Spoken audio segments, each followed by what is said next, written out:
साथियों, जय जय सिया राम, नमस्कार। उत्तर प्रदेश में 10 विधानसभा सीटों पर हो रहे उपचुनाव की सरगर्मियां जोरों पर हैं। अभी तारीखों का ऐलान भले नहीं हुआ है, लेकिन प्रत्याशियों, पार्टियों, समर्थकों एवं आम जनता में कौतूहल एवं उत्साह अभी से चरम पर है कि इन 10 सीटों के परिणाम क्या होंगे। परिणाम के लिए तो अभी प्रतीक्षा करनी है, लेकिन चर्चा करें उन 2 सीटों की जिनकी जिम्मेदारी खुद सूबे के मुखिया योगी आदित्यनाथ ने उठा रखी है।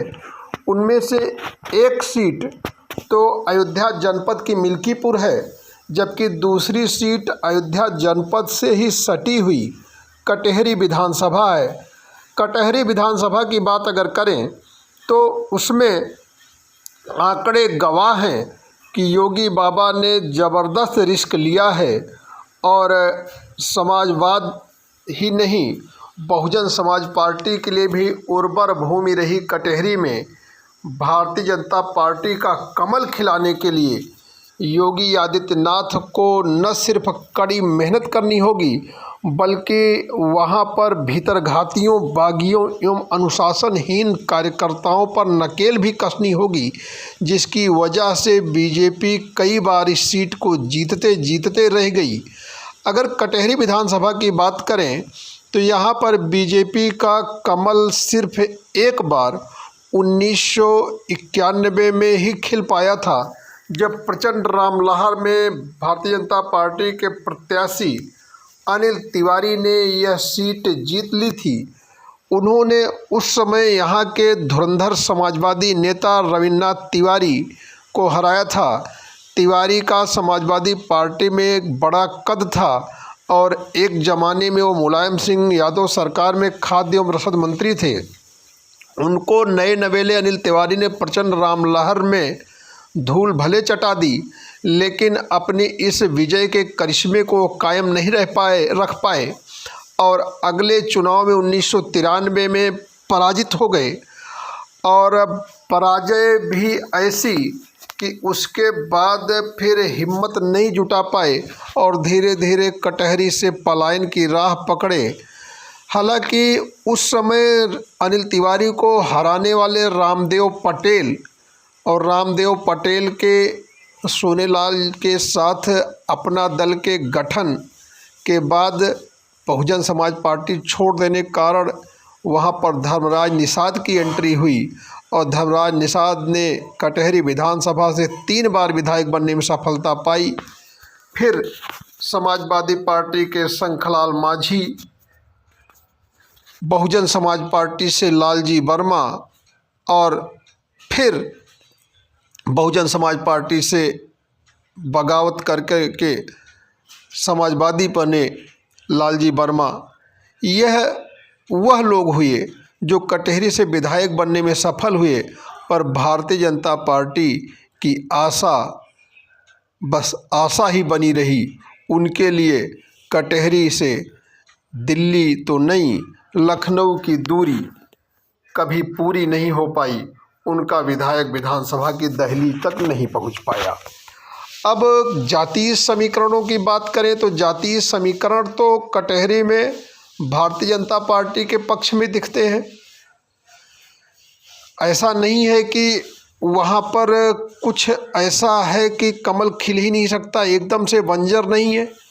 समस्या सिर्फ ये है कि कार्यकर्ताओं को सम्मान, उत्साही कार्यकर्ताओं के सही समायोजन और साथ ही साथ अवसरवादियों, भीतरघातियों एवं अनुशासनहीन नेताओं पर अंकुश, यह कार्य भारतीय जनता पार्टी लंबे समय से नहीं कर पा रही है, तो परिणाम उसकी आशातीत नहीं हो पा रहे हैं।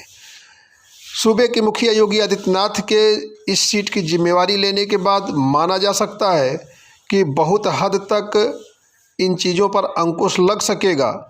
और जिस तरह से अब की बार कटहरी की जो एक दलीय स्थिति है, प्रत्याशियों की जो जातीय जो उनकी एक पकड़ है, पहुंच है, उस पर बात करें तो भी कटहरी विधानसभा की सीट अब की बार भारतीय जनता पार्टी के लिए मुफीद लग रही है, क्योंकि कटहरी से इस बार वहाँ से विधायक रहे वर्तमान में अंबेडकर नगर लोकसभा के सांसद लालजी वर्मा की पत्नी शोभावती वर्मा समाजवादी पार्टी की तरफ से मैदान में है।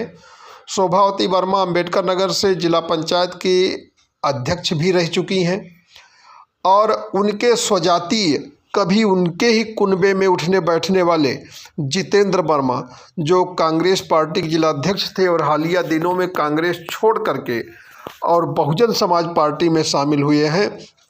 बहुजन समाज पार्टी ने उन पर दांव लगाया है। ऐसे में कुर्मी वोटों के बिखराव की संभावना से बिल्कुल इनकार नहीं किया जा सकता।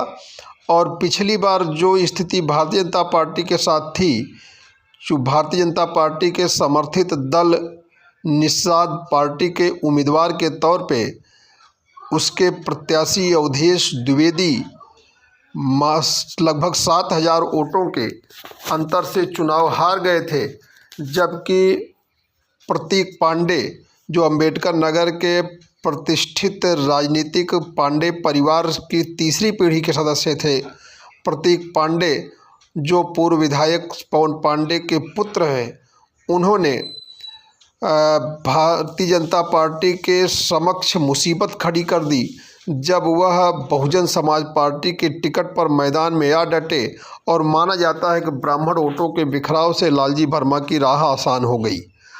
अब की बार यह देखने में आ रहा है कि भीतरघातियों, अवसरवादियों, दल बदलुओं या फिर इस टाइप के जो भी लोग हैं, जो कहीं न कहीं अपने ही प्रत्याशी की राह में, पार्टी की राह में रोड़े अटकाते थे, वह योगी आदित्यनाथ की उपस्थिति के कारण या तो शांत हैं या फिर भाजपा के पक्ष में मुखर होकर जोरदार ढंग से प्रचार प्रसार कर रहे हैं।